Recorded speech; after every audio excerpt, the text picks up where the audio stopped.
Buenas tardes, mi nombre es Víctor Hugo Barón Saavedra, estudiante del Politécnico Gran Colombiano. En el día de hoy, 5 de abril del 2019, me encuentro con el abogado especialista, quien nos aclarará sobre los conceptos básicos de derecho laboral. Abogado. Buenas tardes, mucho gusto, soy Ramiro Lastra Alzamora, soy abogado especialista en Derecho Laboral y Relaciones Industriales. Actualmente trabajo para la firma de Subiría, Pacheco y Rey, somos consultores especialistas en esta área. Por favor, plantéame las preguntas en las cuales te gustaría que te aclarara las dudas sobre derecho laboral.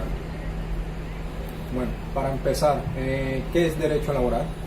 Bueno, básicamente el derecho laboral es un conjunto de normas que regulan las relaciones entre el trabajador y la empresa.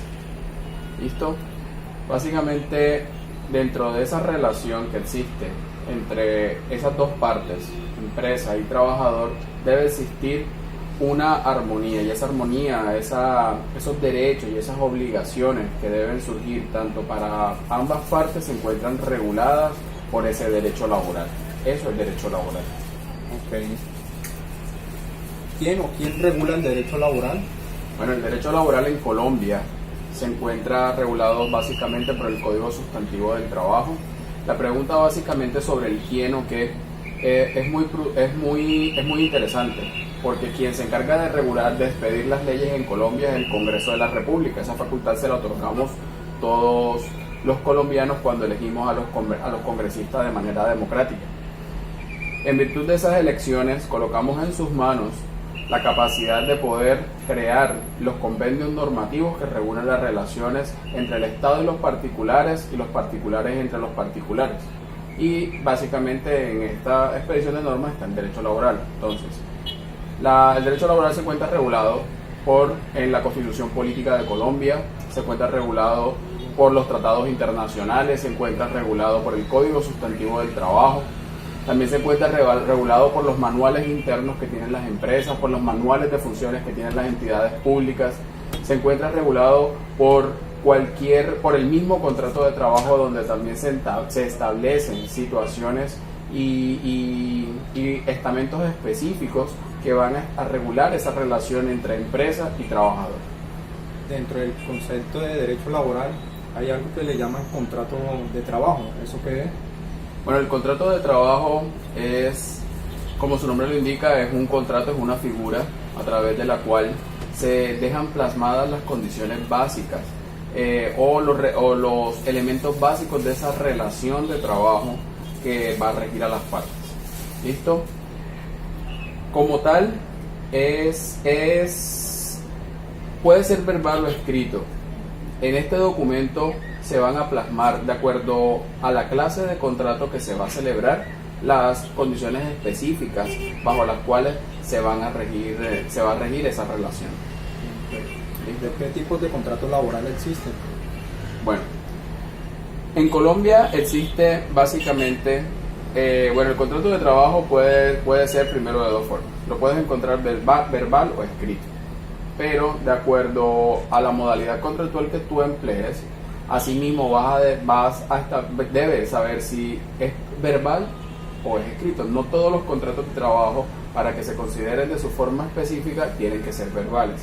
Por ejemplo, el contrato de trabajo a término fijo debe ser por escrito, porque el término fijo, que es el término de finalización de la obra, debe constar por escrito. Por lo tanto, si un contrato de trabajo que se piensa que es a término fijo no fue protocolizado de esta manera, no vamos a tener ningún contrato a término fijo, sino un contrato a término indefinido.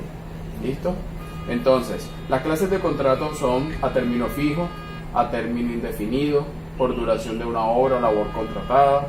También estamos frente a los contratos de trabajo ocasional por actividades ocasionales, accidentales o transitorias. Estos contratos, el contrato a término indefinido puede ser verbal o escrito. El contrato a término fijo y por duración de la obra o labor contratada deben ser por escritos, y lo mismo con el trabajo accidental, ocasional o transitorio. Ya para terminar de las preguntas, ¿qué es un contrato de aprendizaje?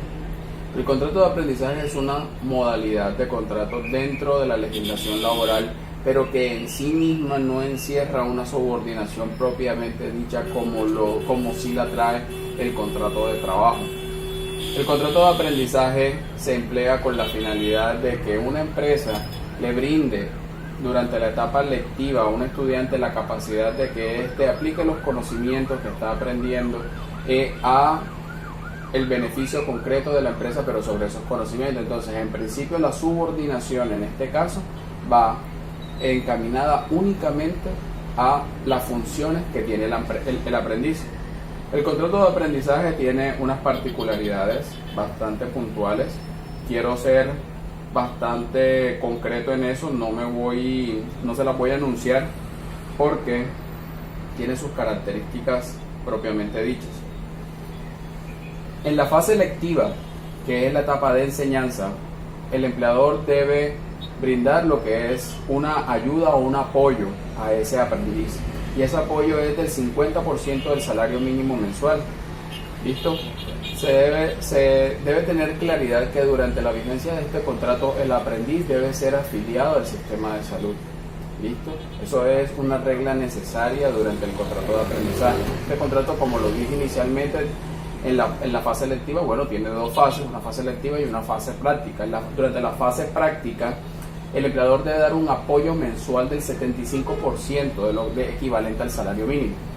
En el contrato de aprendizaje no se habla de salario, se habla de un apoyo, ¿listo? De una colaboración. Y esto es con la finalidad de que el estudiante adquiera destrezas y experiencias sobre este tipo de conocimientos que él está adquiriendo para poderlos aplicar al momento de enfrentarse a su vida laboral. En caso tal tenga alguien algún conflicto, alguna dificultad respecto a derecho laboral, ¿dónde debe acudir? ¿A quién se debe dirigirse? Bueno, en Colombia podemos encontrar varias entidades que ejercen control sobre las relaciones que se desarrollan entre un empleador y un trabajador. En primer lugar encontramos el Ministerio del Trabajo. Es un órgano constituido legalmente a través del cual se pueden dirimir diferentes tipos de conflictos. Inicialmente, un inspector, está conformado por varias subdirecciones. Puedes encontrar la Dirección Territorial de Bolívar, la Dirección Territorial del Atlántico. Cada una de ellas van a atender un coordinador y cada una de ellas tienen inspectores y tienen distintos grupos. Hay grupos de resolución de conflictos, hay grupos para accidentes laborales, para salud y seguridad en el trabajo, hay grupos que se encargan de inspección, vigilancia y control, que son los que hacen las vigilancias a las empresas para ver si éstas están cumpliendo con las normas laborales, con las normas de seguridad. En tal sentido, los trabajadores que se les presente un conflicto sobre en materia del ejercicio de este contrato de trabajo, puede acudir ante el Ministerio del Trabajo para que éste cite al empleador y al trabajador a una conciliación inicialmente y dirima dicha controversia. Hay que ser muy claros en que el Ministerio del Trabajo como tal no define derechos. Él no está facultado para decir este trabajador tiene derecho a esto o no tiene derecho a esto. Su función es netamente conciliadora, o cuando encuentra que el empleador ha violado alguna norma laboral, debe empezar un procedimiento sancionatorio con la finalidad de determinar si efectivamente ha acaecido esa violación o no, para imponer una sanción. Frente a esas circunstancias, solamente frente a esas circunstancias es que el Ministerio del Trabajo puede actuar. Otro órgano que en Colombia se maneja este tipo de facultad o de competencia para dirimir conflictos es el juez ordinario laboral. El juez laboral es un juez natural creado precisamente o constituido especialmente para dirimir esos conflictos laborales, sean de carácter individual o colectivo. ¿Listo? Entonces, el trabajador, a través de un abogado, deberá formular una demanda en la cual formule los hechos, las pretensiones y cumplir con el resto de requisitos que exige la norma para presentar esa demanda para poder reclamar sus derechos. ¿Listo? También existe el juez constitucional, que es que en virtud de la acción de tutela el trabajador puede obtener la tutela de sus derechos fundamentales. Puede ser por derechos individuales o también puede ser por derechos colectivos, como el derecho de asociación sindical. Bueno, listo, compañero. La idea era contextualizarnos con los conceptos básicos y esto es todo por hoy. Muchísimas gracias.